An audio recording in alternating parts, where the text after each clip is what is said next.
Ladies and gentlemen, the moment you've all been waiting for is now here. Ladies and gentlemen. Get him, Bobby. Now, rocking with DZ, the Incredible. You got it locked in to Live and Direct with yours truly, DZ the Incredible. Thank you for tuning in. And as you know, here on Live and Direct TV, we bring to you the who's who in art, culture, music, entertainment, and more. And if you don't recognize the face of this gentleman sitting on the side of me, I'm sorry to say you don't know much about Bahamian culture, you don't know much about Junkanoo, and you've never been to Junkanoo World Museum, which you need to come to. And that's where we are right now, actually. And I'm sitting here with none other than the Junkanoo legend, Icon himself, Mr. Quinton, Barabbas, Woodside. Hey, good day, man. You big me right up. Man, listen, you deserve it, man. You deserve it. All you've done for the culture, you deserve to be big up. Now, you're a Junkanoo legend. You're in the Junkanoo Hall of Fame. You won an Icon Award for tourism. You won TripAdvisor Award, the Golden Award, for what you've done in tourism for the visitors here to the Bahamas. And you have the most, I heard you say, you have the most adopted children in the Bahamas. Yes, I so do. you well decorated. Yes, I do. I have, and I'm proud of it. I have the most adopted children. And as I retire from the competition, I see in every group the leading section, so I really am proud of what I've done over the years. All right, now let's talk a little bit about your history in the culture. How did you get that nickname Barabbas? Because I think that's what most people would know you as. They probably don't even know what your government name is, but they know you and they see you, they say, hey, that's Barabbas. So how did you get that nickname? You're right, because when someone called me Quinton, I like, that person know me long time. But I was working in Lowe's Harbor Cove. There's a great atmosphere. There's a family atmosphere over there back in the 70s and 80s. And one day it was very busy. I would go to work very early. The late Mr. Harry Cummins and Miss Ethel, she's still living today. She'll make sure I be to work every day. And she normally go to work early. And she said, Woodside, you need to work 3 shifts, breakfast, lunch, and dinner. So by working 3 shifts, when I got promoted, but before I get promoted, working 3 shifts, I would have already set up cream and butter and fold napkins, and when every waiter and waitress come in, the table's done set, and the goblet polished. And one morning we was real busy. We had tourists from all over in those Harbor Cove. We was real busy, turning tables. And Cleveland Hepburn was my waiter. So I would be waiting on station 1 and 2. I'd be busting on station 1 and 2. And when he came in with this tray full of food, I was down in the back with Bozzy, or down in the back with one of Linda them, helping them out. And he said, where's my Bozzy? He said, so Charlie said, give me Barabbas. They say, Charlie showed out, give me Barabbas. And you know what, Slim say, that's a real Barabbas. He all over the place. Everybody wants. So it was like working with every waiter and trying to make $1, more than $1 really, because if I work with 24 waiters, set cream and butter on the table, I get a tip from everybody before they go home. So that was the logic of it. And my maitre d', he is passed now, Mr. Junior. He said that he come picking his fingernail. He said, you know what? You look like a Barabbas with Drew. And it just stuck on me. It's staying right there on me. And when we went to the softball, I was very good at playing softball and baseball and basketball. So when the hotel league on the government grant, everybody from Lowe's Harbor Cove, come on, Barabbas, hit that ball. So it's like, give me Barabbas. I was very, very good at playing ball. And if you hit the ball out to center field or wherever, you better put it deep over the fence. Don't just put it close. So it just captured, and it just flow. And I will always remember Mr. Nixon from St. Francis Church, Reverend Nixon, from St. Francis Church. He brings his group here, and one of the fellas them laugh. He say, "Man, how come they call you Barabbas? That's an evil name." Mr. Nixon say, no, you all have to know your Bible. And when I listened to Mr. Nixon explain it to them, he said Barabbas was like Robin Hood. He's like a Robin Hood. He would help the people. When you hear all the people saying, give me Barabbas, it must over Jesus, it must be something he did great in his community. And it hit me. And I say, you know what, I feed the elderly folks, I work with the disabled, I work with the challenged children, I work with the community. I say basically I doing the same thing what Mr. Nixon said that man was. So he must be was a good man. And numerous tourists come through here. Give me very great story about Barabbas. I didn't know it until a couple years ago. Well, that's an interesting story. How you got that name? They need to look it up. A lot of people think it's a bad name because I remember my mom, at Easter time, she said, it's give me chill bumps sitting in church, and my son nickname is Barabbas, and I said, but Mom, he was a good man.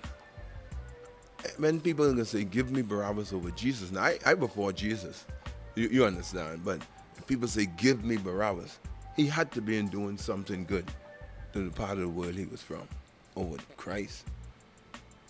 Wow, that's an interesting story right there. How you just told that, I would have never suspected or expected that that's how you got that name. But this thing called Junkanoo that we have taken on as our culture here in the Bahamas. Like what drew you to it, and what made you want to be a part of it? Because you know a lot of like every Bahamian accepts Junkanoo as our culture, and most people say they love it, but they would rather watch it from the sidelines and just enjoy the music and the dancing, and you know, from a spectator's point of view. But what made you want to actually get into Junkanoo and participate? With my family, we was living. My grandmother was living on Blue Hill Road called Grandstown, and as a little boy, my cousin Dwight Trotman, Dick Dowell, Leslie, they would carry the big costume. Craig Bowden would carry the drummer costume. Chucky, all of us upstairs there, and right on the side, the great Chippy Chipman. His house was right there. So we family. So we have a straight, strong cultural blood in us. So Chippy would be getting his group ready to go to Bay Street. Dowell them would be getting ready to go with the Saxons, and me and my brother Stephen, he's passed now. We call him Floater. We would go in the shack downstairs there by my grandmother. We couldn't do anything but get in the way, so we had to clean the shack. And so we would go in the corner with our little flower pop. Dig down would send us in the corner with our little flower pop, and we would paste on cardboard and try to get like how they get, how they are. But we only was getting in their way. So, and they couldn't run us because we right in the grummy yard. All right. So, watching them do this artwork and building the costume. So we start to go from shack to shack as we go into school. We'll go to Dig Dowell Shack, we'll go to Kenny Mary Shack, we'll go to Gay Shack. The shacks is all about in the community. And when we see how the art is so interesting, and then when we get back, and then you have with this best costume. So we want our cousin to win best costume all the time. Dig Dowell, he was very great. But he had to go up against some great guys like Fro, Frazier, Kenny Mary, Lala, Lobs. These are some great guys. And as they speak, I having goosebumps because it's great remembrance. And you have to peek through the whole, who's that? And they shouting at you, and they're big guys, And so I have to use a name like this Buckaroo cousin or Balok's nephew. There were some strong guys back in the day. And so seeing the artwork, and every time when we learn it was like competition. So we will start to now paste the back of the costume because it was flat. So it was easy to run up the flat costume long as you could learn how to paste it on the ground on a cardboard flat. And so you had to stay in the lines, and you had to come one at a time coming up. You couldn't do half sideways like they're doing today. Yeah. And it was just, and when you get into it, you want to see when you start at the bottom, you want to reach the middle, then you want to reach the top. And all the colors is so beautiful. It's like you're seeing a bed of flowers. It's, you know, so the artwork himself. So that would really got me and my brother to get into pasting. And then when you hear that best costume win, oh man, if you get beat, you won't go back at it to win. So we was on a winning team ever since we born with Dick Dowell. It wasn't easy back then, but I think that's what taught us to be very competitive. Okay, so you know, as you got older, which other groups did you see yourself participating in as time went on? All right, well, I started with the Saxons as a little boy, and then we said we want to bring our own group in Town, the Rockers. So me, my cousin Pedro, Leon Roca, and Bud, a lot of us in the area, we wanted to be Black Souls. So we real competitive now.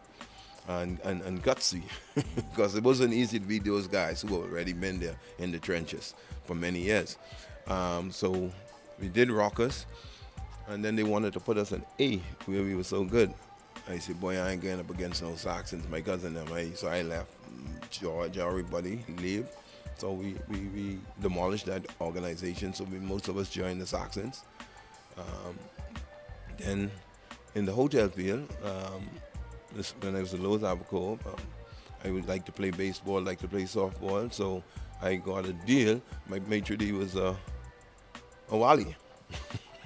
All of my friends, Tyrone Colbrook and Burnwell Colbrook and Miss Moidas, they was the pastry people. So I had to work with them all day and getting some good scones and stuff from them. They was Wally. And then the country people, they were Wally. Then the whip, Alec Harris, the great cyclist. He was excellent cycling back in the day. He's the chef. He's the Wally. See, Lord Almighty. Get Beatrice and so forth, they Wally. So my waiter, not my waiter, my maitre d' said, man, look here, if you want to play ball and you want a day off with pay, you better join the Wally. So they convinced me to join the Wally. But what really cost me to join the Wally, I pasted my first big costume, and one of them didn't send a truck for me. And as a young boy, right here in this museum now, it's a small shop. Then I got left. So I had to go around the corner, get one little small truck and throw a big costume on the truck, and Saxons already did their first lap. It got me angry. So I got left again. And me costumes was finished now, but no one came to pick me up. So I said, you know what? I worked too hard to be treated like this. I went to the Wally because a lot of love was there, and I got a lot of perks from my job and so forth. So, and then from then, we won. We in Best Music. I lined up the group. Gus Satan Barabbas take charge. I take charge. Yeah, take over this music. I look at all the Big Picky and all of those guys from Culmersville and off East Street there, Thompson Lane, and I say, man, so Buzzy say, come on, take charge, come on, roll the drum. I rolled the drum. Music started to mess up a few times, intentional, because Gus didn't believe in me. So you know what I say? I say, all right, this thing looks like it's a war or something. These guys are real strong guys. They're powerful guys. They ain't not afraid of little Barabbas, you know. So I say, you know what? Let me head in the west and bring my crew. I come for Bijou, Gary, and Bijou is a bad, big CID. He's like my brother. So I come for Bijou, I come for Gary, I come for Charlie, I come for Derek, I come for Sean, I come for Shawnee, I come for Darren, my whole troop. Didn't know I had a tribe back then. Yeah. So when we reached the sports center with them dump trucks, it was on. I feel like the baddest man in the world. I get Bijou on my side, and then I say, line up, and everybody who's stenching, who don't want to line up, we tell them stay on the side. I bring in sufficient army with me. And that was real powerful then. And I line up, and when I say line up, if you didn't line up, you had to leave. So I think a few fellas left the Wally then, but I was real, real strong, winning a lot of best music with Diwali, best costumes with Diwali back then. So it just was winning, winning, winning. So I asked him, listen, I have so much people that believe in me in the hood. Start to get jobs when they sick, they coming to me. When they die, the parents coming to me. So I took it beyond. So when they asked for help, it's like no help. Every penny I make, I gotta help someone who passed away or who's sick or who's in school. So I say, man, it got to be, with this amount of people, it got to be something greater than this. It got to be somewhere we could help. So I went to Barabbas, looked for a job from him. A gentleman by the name of Pat was in charge of the sports center. I went to Gus. I went to Mr. Perry Christie. All of these big guys in the Wali who have a position, and very help that I get. So I stuck with hundreds of people in the community looking for help from me. I can't hardly help myself. And so what I did, I said, you know what? I quit. I say I quit. So Kevin Ferguson quit. Cass, who was my right hand, he quit. George, who's my brother, he quit. I had the army quit behind me. Mull, who was in charge of one of the leaders of Colors now, he quit. Kenneth Walcott. So all of them come around me in the yard here. I said, man, let's start something else. I said, what? He said, man, Barabbas, you have too much to offer. You're a great leader. You have too much to offer. Let's start our own group. So we start meeting here, and when we come late, we didn't start getting dollars yet. So you had to bring $1 or $2 when you're late. We didn't know Junkanoo was that expensive. So everybody, we had a big crew of intelligent fellas. The late Albert, his brother, so much great intelligent guys coming. They rally around me. So then we learned that Paul Knowles quit. And we learned Peter Turnquest quit. Peter, great builder. Paul Knowles, who get money. Barabbas, you, awesome with the back line. So we call a meeting. We move our meeting to Cass Mounts, Dolores Mounts' house. When you come there now, you late, you have to pay $1. And we think $1 is a big thing, paying for dues then. But we should have said pay $50 then we'd get somewhere. But anyhow, we decided to get call a meeting and with Paul Knowles, and he came down by Dolores Mounts' house, and he said, man, Barabbas, if you're serious, let's do this. So we did. Our next set of meetings was by Peter Turnquest's house, Gold, who was called Gold now. So when we look, we have some of the boys from Thompson Lane, some from all them fellas who was angry with me back in the Wali. We have great senior guys. We got Picky, we got Mark, we got Kenneth, we got Ben. I said, wow, what a great, awesome group. So we decided to name the group. So we call this meeting by Gold House in the East, and everybody get a piece of paper, and if you believe in whatever name you put down. And I had musical youths, because that's what I did like, because we was great with music. So that came second of the pick. Drips is the one who named Roots. Apparently, Kunta Kinte, the Roots, back then was on television. Drips came up with this awesome name, Roots. You didn't put no person name on the side of it when you put down who, because if I had put musical youths Barabbas, then I had a lot of people voting for me. So we just put names in and put it down, and we look at it, and Drips come up with Roots. Awesome name. And so we decided to head to Bay Street as Roots. And we did a fantastic job then, and they still doing a fantastic job today. And from that, I just, after Nathan died, who was the leader of the brass, I love people. I love my country, I love my culture. And when we say on paper what we do, supposed to be doing, and we're not doing. So I move on, I quit. I said, man, listen, we're not helping these young people. We're not helping, reaching out in the community. We're not doing nothing but just going to Bay Street for competition and winning. That's the same thing I just left the Wally for. So after a few years, I left Roots. I quit. And the whole community, the young children now. My wife said, no, my wife has no all deeply. She said, Quinton, you got to do something with them children. I say, all right, man, must go in the park and go scrub group. I don't have the great leaders around me no more because when I quit, everybody stayed. Now Roots, because Roots is a strong group. Now, when we quit with the Wally, we had a great following. But when I quit with Roots, everybody stayed. I just had a bunch of little children around me. And Beantown, Christie Park, Chippenham, Rock Russia, who did believe in Junkanoo. So when I walk out my back door, every day,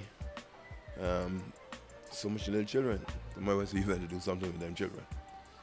And we went on Christie Park, and then it was politics time, so Harrison Petty said he would sponsor us.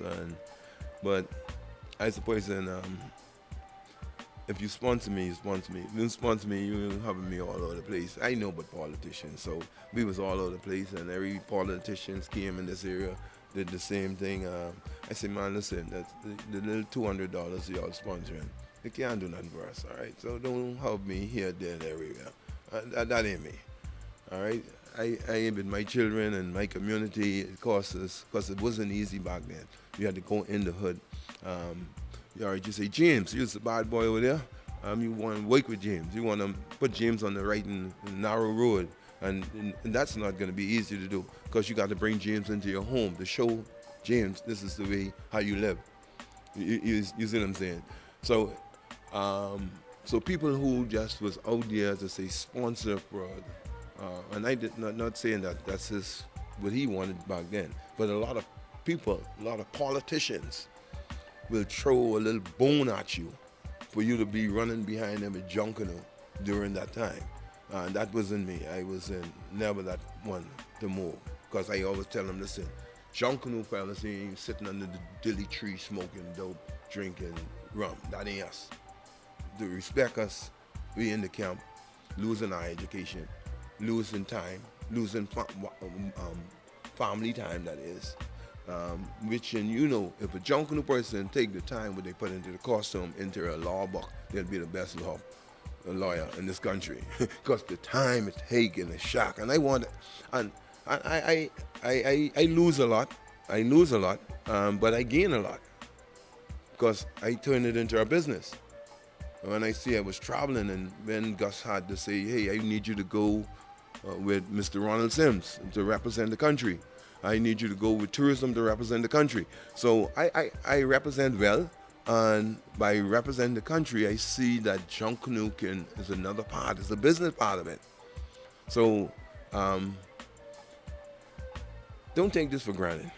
Don't take our culture like most of us take this for granted. I see we losing it, but don't let me stray, because I'm very passionate. But after Roots, it's Barabbas and the Tribe. I didn't have no name.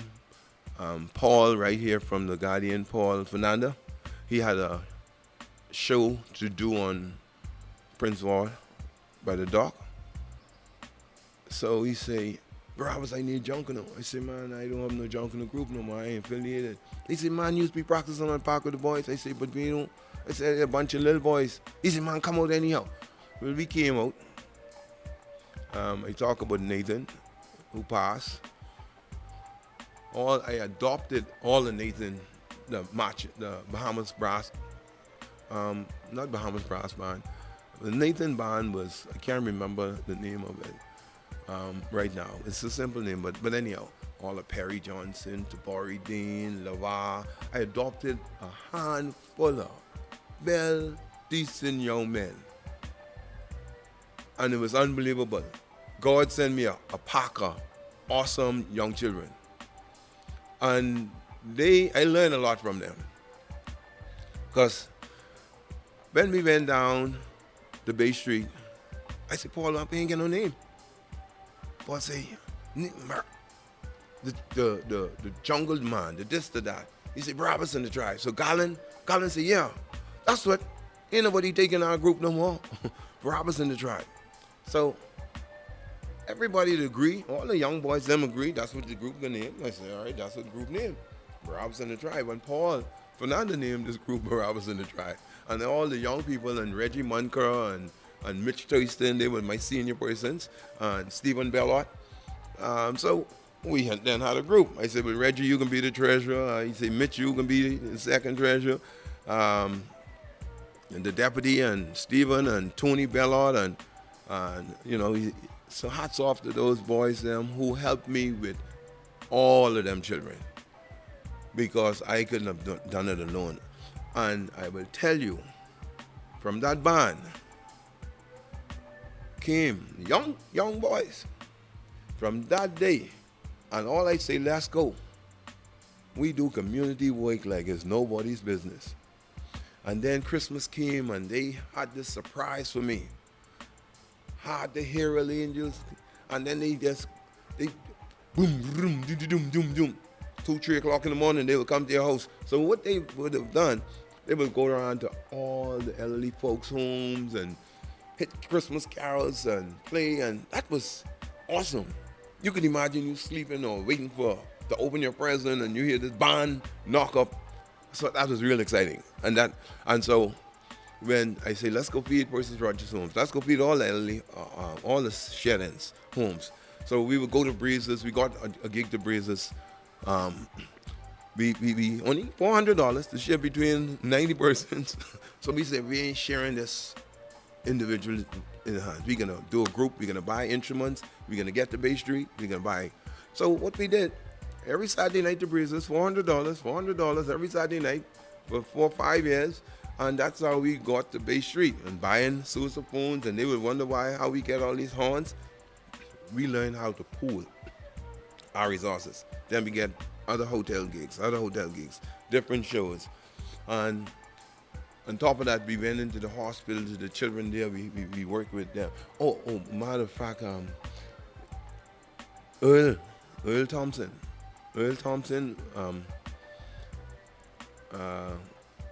It's too early.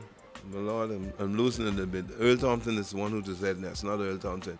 He was the manager of the hotel out west, Cable Beach. He was very instrumental in showing us how to bill. I think he was in charge of the Cancer Society the other day. I can't remember Earl's name, but anyhow, they would know who I was speaking about. But he was the one who said, you know what? Start documenting this stuff, because what you're doing is unbelievable. So I started documenting from back then to now. And those young boys today, they help me do feed the elderly folks, work with Sir David Knowles for over 30 odd years before he passed, the late Sir David Knowles, Miss Sheila Culmer, Blind Man Jim. He's passed, who's in the market. Jim Fernandez, not Jim Fernandez, he helped us too with the cow skins out in Gambia. So the elderly folks who we work with and help, so when they see us, if they have a farm, they will help us. And the community work, these young people push, and we push, and we push. Now today, all of them, 90% of them who came through here is on the police force. Bird, I can't forget Bird. He sing bad. That's one of the police. Bird, I remember Bahama Rock. You had to play Bahama Rock when we go on the park. Bird he just came from CC. I had a great crew from CC, Sweden. Then Mark, who's one of the leaders from the Wally Boys right now, bass drummer, him and Great One, and then the late Giorgio, Boomer George's son. Yeah, that's the best funeral ever in this country. If anybody see that come right out here, we'll be out. Right here. And we built that here, and the boys wanted to be a cami. My wife said, y'all ain't wearing no cami. We go and get some suits, and we suiting up in all white, and weaves on that trailer. We built it here, and I think that's the best funeral ever you want to see in this country. You could get the tape one day, and it's unbelievable. So, and that bill, Barabbas and the tribe, that built a base of all of them right now today. Lil Jim, who has a store out to Awaki. Matter of fact, he has 2 stores. Lano, who's one of the leading transmissionists down to the not Ford, yeah, the Ford out here. I have so much talented young. I have so much right now, even flying planes. Some right now in Dubai who come out of here and they will always say, "Daddy, thank you, thanks for being here." Kevin, who's I always call him the commander of the Defense Force, he's doing very well. Just sat down and said, "Daddy, it wasn't for you. Thank you very much." And that's what really, at the end of the day, all this hard work we did in Junkanoo, it paid off for me. It paid off. When I look at my young men and women out there, and they come and they hug me, the Lonergan doors, they will come and kiss you, man, and they hug you. That says a lot. That says a lot. You get eyes, Nathaniel, he's still doing good. George, all of these guys are great young men today, and women. Chantel Lewis, great women, and I'm real proud of what this culture has shown me to show others here and around the world. Real proud of it. All right, now you just drop a world of information and knowledge on us just now. That just your history and the culture, it shows not just a love for the culture but a love for community. And so when we speak of Junkanoo now in 2019, what is your view on the state of our culture, and what can we do to take it to a next level? Well, first of all, those who represent Junkanoo groups around the JCNPOG and the NJC, those who represent Junkanoo around the table have to understand the passion and what our culture will do for this country and the young people. Because the reason I say that, if you want to bring a Junkanoo group right now, not the government going to tell you you have to do a test run, a trial, before you can be qualified, which is nonsense. The work that you put in to get to Bay Street, if anybody want to bring a group right now and they say they want to go to Bay Street, our own, who know the work you put in, who know what Junkanoo do, or does for the country and the people, they're going to be the one to knock you down to say, you got to come at a trial run to bring over 100 people. Would cost you over $80,000 to get there. Where you going to find $80,000 from to bring an awesome group to Bay Street right now? Well, who's going to sponsor you? And all the big boys and big groups and don't have all the sponsors wrapped up. Anybody who want to bring a group for us to preserve this culture should be able to come to Bay Street without going through that challenge. That's number one. That is ridiculous. And us who sit around the table, only because the government gives you a little incentive to get there. Us who sit around the table, I ain't been around the table in nearly 30 years. And I've been in Junkanoo.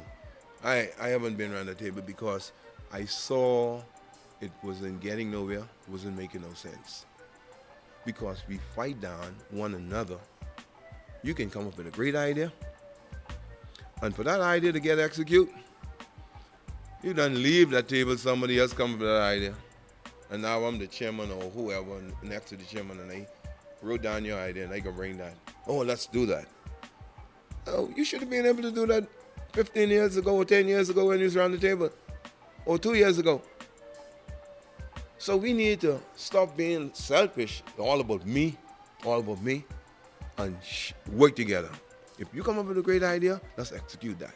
And if we execute that, we can get help from the outside world, because we together. We can get help from the government, be together. The government them ain't helping us to be there to help us, because they see me and you and all of us fighting. What they help for? So what they do, they break up a biscuit and throw it down, and we got to go down there like little birds, scrapping who could get the most, which is stupid. That is ludicrous. So until we understand and be on one accord around the table, you will see Junkanoo start to elevate. But now, to me, it's degrading. It's going down, degrading. Even in groups, even in groups, you doing so well as a leader in groups, and I'm glad I didn't went through this. My members fight to keep me there. they fight to keep me there, and I think because it's the way how we structure our organization, we love one another. But if a good leader is winning right now, half of the group hate him. They want him or her to move. How? You winning. Your structure probably may not be the best structure in the organization, but let's fix that. Don't push the man or the woman out who have an idea how to win. So, by doing that, I guarantee you can't see one leader right now in our culture be there for 10 years in the A category. Not one. Now, you can probably see that another 2 years from here, because ain't hardly nobody gonna be rushing in the competition. We losing a lot of our great members, and we losing it fast to Carnival. So we losing love. It's like when you lose love for home, you don't care about paying bills no more. You don't care about your house. You don't care about nothing. You just gone like a wild guinea hen out there. You don't care. But you worked so hard to put roof on that house from the ground up, and one day you just get tired, frustrated. No, try and deal with the situation so you can keep your house painted and look good. And so we losing it fast. That's why I'm teaching the young people how to make drums, teaching them how to make cowbells, teaching them how to produce costume. I build this museum. When I travel, I tell them, hey, it's good to travel, it's good to make drums. You can make this much money from the drum, you can make this much money from the cowbell. I trying to motivate them. You come through. Who like to make money? Who like to travel? That's what I tell the little ones. All right? I tell them I am the best one in this culture. I am, because I learned from the best. Most of my teachers has passed on. So I'm going to teach you what they taught me. So I get the little children excited. I get them be better than Barabbas. So when they leave in the museum, I say, who was better than Barabbas? Everybody raise your hand. So, and that makes me feel good, feel like they have something, our culture will last for a little longer. And I'm not saying that, because bear in mind now, those big categories, if we invest in those leaders in the community and the Bay Street, this whole country will be better. This whole country will be better. Pumpkin and from Camp Road, and you have Phil the Bill from Redland Soldiers and Soldier Road, and you have you have so many great Chris the Stillion with colors, and you have Trevor those from Fox Hill. See, Junkanoo is so powerful. It keeps the young people together. It keeps their mind ticking. It keeps them working. Keeps them out of trouble. And if you invest in those people who struggling to get to Bay Street, give them $130,000 a year. Every constituency get $100,000, and I ain't talking about $30,000 for Bay Street. I ain't talking about $30,000 for their community. And I guarantee you'll see marching bands. You'll see Junkanoo performances all over the place. You'll see great young men and women come from this community, continue to come from this community. If you give them some cushion to work with, all of them are working with the cushion on their pocket. And it shouldn't be. Because they love the community, they love the culture. They love the culture more than A category leaders. So, let's do our research. And I will tell them, listen, they're doing a remarkable job. Because the hood or their community is not easy when you have a lot of people hurting in your community and depending on you. I know. Because I've been there and I still here. So, I know that you mentioned Carnival earlier, right? What is your take on Carnival and it brought here to the Bahamas? And do you feel that Carnival somehow has a negative effect on the culture that we've had here for years? Well, it has an effect on our culture. Yes, it has an effect because you get paid for what you do. All right? So if I can get paid for what I'm doing and then I ain't getting paid for Junkanoo. That's where the effect come in. But I don't have a problem with Carnival. I do not have a problem with Carnival. The reason I say that, the former Prime Minister had a great something when they said Carnival. But I think Gus and Wooler and Ada Gibson, I think they had the head to steer it the right direction back then. It twists. It gets thrown the window immediately. When I say it twists, with how it was initially to be done, with costumes were made indigenous from the Bahamas. That would have been a unique festival. And that's the only reason, you remember I won the 3 best costume the first year in Carnival. I won the first year, came back in the second year, and in the third year, because they was indigenous costume. I had to spend thousands of dollars right here in the Bahamas. Andres, sponge, San Salvador, shells. I had to get burlap from Long Island and Andres and San Salvador. I had to get straw from the various people on those islands. So we would have had a unique festival, and money would have stayed right here. But when you don't follow the rules and regulation, it get thrown out the window. So it get thrown out the window, you lose the image of what you was trying to portray. So it gone to skimpy stuff, what you can import, all the feathers you can import. Our feathers would be used on our costume. I ain't saying that you don't import some of the stuff because we don't have everything, but 90% or 80% of the stuff could have been nickel. We did costume with the nickel, sisal, straw, sponge, burlap, different seeds from the trees. And this is what they were selling to us, and that's where they should have stayed.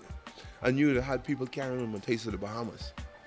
So you'd have had money going to Andres, Exuma, Bimini, San Salvador. And these people, if they watch the show, I can't call all their names because that's the first time I start to purchase from them. And they know the money stays here. Now the money is going out. The money is going out. Junkanoo, money is going out. All right? So we're not making anything here. And then during Carnival time, if you see the amount of people selling on the side of the road, it should tell you something. They're waiting for that day to make at least $1,000, $2,000. You can have 30 persons right on the side of one another just selling water. So it should tell you, the peanut man making some money, the Benny cake, but Burns House, they out the roof every day making money. So, so it should tell you that the poor people waiting for this kind of moments. So it is good. It is good. But people in culture, our culture called Junkanoo, we should stay ahead. Our government should really invest in us more, because back in the day, 70s and things, we traveled with tourism all over the place to bring tourists here. Now we have so many cruise ships coming, they don't even care about us traveling with them no more. See, you gotta be real with this. We travel with all F&M government and PLP government to bring tourists to our shores back in the 70s. Now you can't get one decent trip from tourism, or they wouldn't even support you the way they ought to. And that is sick. That is because they don't care about us. So it's the same thing with Carnival. If we don't watch out, it would be the same way. In another 10 years, they ain't gonna be care about no Junkanoo. They'll be going by Carnival, producing Carnival costumes to make money. So we lose the passion with our people carrying us to bring the people here. Now we have so many cruise ships, they don't need us no more. If you have more Carnival groups and different fetes and different things, you think anybody can be running but going to practice? They're going to jump up and fet. So that's why I'm going to do my part to keep this alive as much as I can.